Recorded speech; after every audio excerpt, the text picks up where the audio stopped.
Hi, I'm Rhonda Creamer, and I am here to do our discussion post for week 12 on instructional hardware. Now I can have one. No. So I chose 3 different items. I chose the Apple TV, the 4K edition that had 64 gigabytes, and that was $114. So that's just like your little box. That's the device for Apple TV, and it comes with the remote. I then chose a smart TV, 65-inch, and this was $699. And then I chose an iPad. It was an 11th or a 10th generation, and it was 64 gigabytes, and that was $329. So this all totaled to be $1,142. So I chose those 3 items because I thought those would be the best with working within a preschool classroom. So I just felt like those would be best because I can screen mirror, I can use the iPad for many different things, and so I just felt like that would be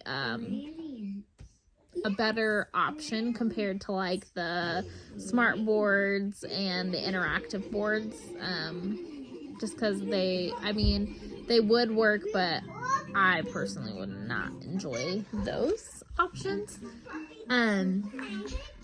So our other questions were, what experiences have you had with interactive technologies as a student or teacher?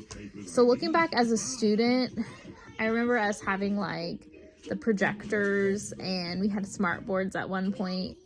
When I was a para, we had smart boards. We didn't necessarily use them for the smart board purpose. We used them to, they were hooked up to the computer and we'd play our videos.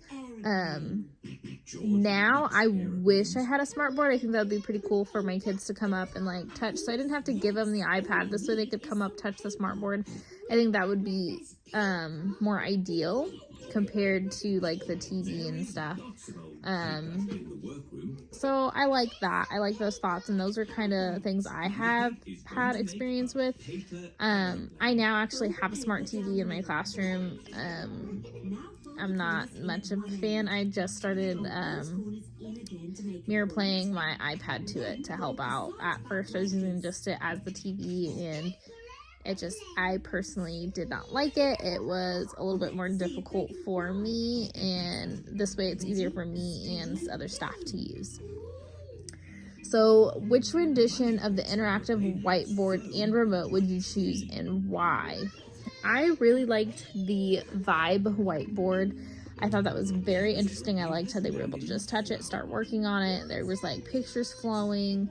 I think it would be better for middle school, not necessarily preschool, so I wouldn't want it in my classroom, but I liked that the most. Which interactive app did you like the most?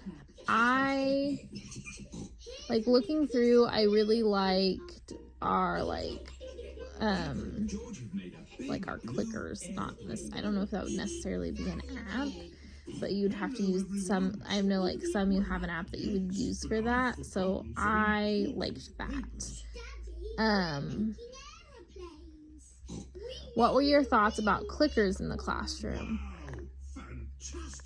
I wouldn't use these in mine. Looking back, I remember as a student using them. I always thought they were fun. Our teacher never pulled them out very frequently. Like, I think we maybe used them once or twice. And so looking back, I'm kind of like, wow, why didn't we use it more? That was pretty cool. I remember using them for like math things. So it would be like the first person who got clicked in would be the answer. Or there was ones where we did it and you had like multiple choice and everybody was answering.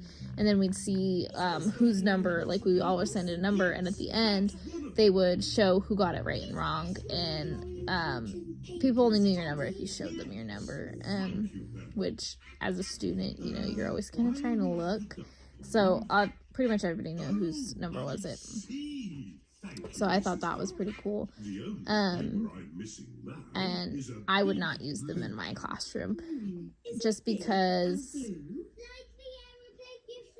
it's hard, because I think about the kids I work with now, and I only have a handful who would understand it. But then when I go back to when I was a para and I look at those students that I had, they would be able to use the clickers if you gave them like an A, B option and they didn't have like other things going on. So then in that setting, they would be smart to use. So it's hard because I kind of compare it to the classroom I'm in now, and I'm in a special education classroom with kiddos who are nonverbal, and they're just kind of lower. So looking at it, I have those few that are higher functioning and they would be able to use it. And then I have the others who are lower and they would not be able to use this yet. So it's just kind of hard to compare it. So yeah, sorry.